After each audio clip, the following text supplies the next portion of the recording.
कोल्हापुरातील सदर बाजार परिसरात राहणाऱ्या सायली सतीश माने यांनी ऑगस्ट 2025मध्ये संभाजीनगर परिसरातील एका संगणक प्रशिक्षण संस्थेत संगणक आणि टायपिंग अभ्यासक्रमासाठी प्रवेश घेतला होता. मात्र परीक्षा प्रक्रियेदरम्यान हॉल तिकीट न देता सर्व प्रक्रिया आम्ही पूर्ण करू आणि थेट प्रमाणपत्र मिळेल असं सांगण्यात आल्याचा आरोप सायली माने यांनी केलाय.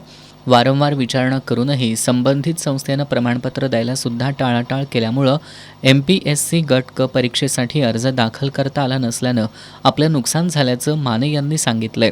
संबंधित संस्थेनं व्हॉट्सॲपद्वारे पाठवलेलं प्रमाणपत्र बनावट असल्याचा दावा सायली माने यांनी केलाय. जानेवारी 2026ला ती एक्झाम होती, पण नंतर जेव्हा हॉल तिकीटचे सगळ्यांचे हॉल तिकीट मिळायला लागले, मी सरांना विचारलं की सर माझं पण हॉल तिकीट द्या.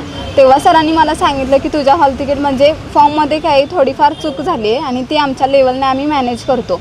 त्यामुळे त्यांनी मला हॉल तिकीट दिलं नाही आणि एक्झामला पण जाऊ दिलं नाही. मग त्यांना मी विचारलं होतं की तिथं म्हणजे स्वतः मी तिथं लागते, उपस्थित राहायला लागते आणि असं कसं. तेव्हा त्यांनी सांगितलेलं आमच्या लेवलला सगळं करतो आणि त्यांनी मला हॉल तिकीट वगैरे काहीच दिलं नाही.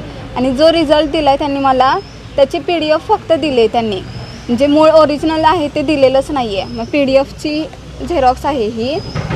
आणि यामध्ये त्यांनी म्हणजे आधी मी जिथे केलं होतं त्याच जिथे केलं होतं त्याचंच सगळं इन्स्टिट्यूटचं नाव वगैरे आहे, बारकोड तोच आहे. आणि इथं स्कॅन केल्यावर माझ्या डिटेल्स काही येत नाही आहेत, तिथं फक्त PDF येते.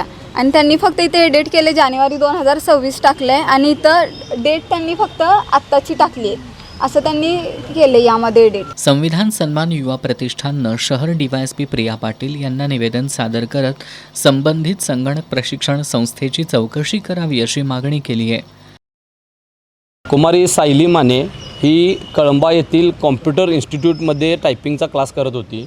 त्या टायपिंगच्या क्लासमध्ये तो 6 महिन्याचा एक कोर्स होता आणि त्या कोर्सेसमधून जिला जे प्रमाणपत्र मिळायला हवं होतं ते प्रमाणपत्र, मुख्य प्रमाणपत्र हे त्या शिक्षकांकडून किंवा ते क्लासचे इन्स्टिट्यूट चालक आहेत त्यांच्याकडून देण्यात आलं नाही. बनावट सर्टिफिकेट देण्यात आले महाराष्ट्र राज्य परीक्षा ह्याच्या वतीनं, परिषदेच्या वतीनं.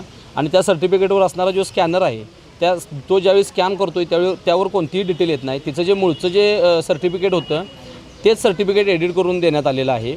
आणि यातून तिची जी MPSCची मुख्य परीक्षा जी होती 2025ची त्यात तिला विद्यार्थिनीला बसता आलं नाही. अशा असंख्य विद्यार्थ्यांची त्या इन्स्टिट्यूटनं फसवणूक केलेली आहे.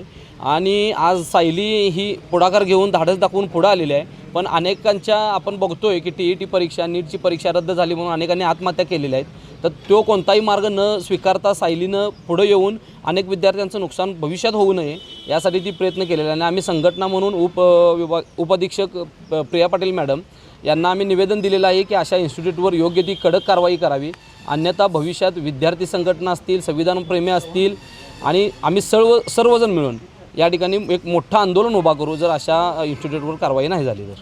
यावेळी शिवराम बुद्ध्याळकर, पंकज आठवले, विकी कांबळे, अक्षय कीर्तीकर, अमित समुद्रे, सचिन माने यांच्यासह संविधान सन्मान युवा प्रतिष्ठानचे पदाधिकारी, कार्यकर्ते उपस्थित होते.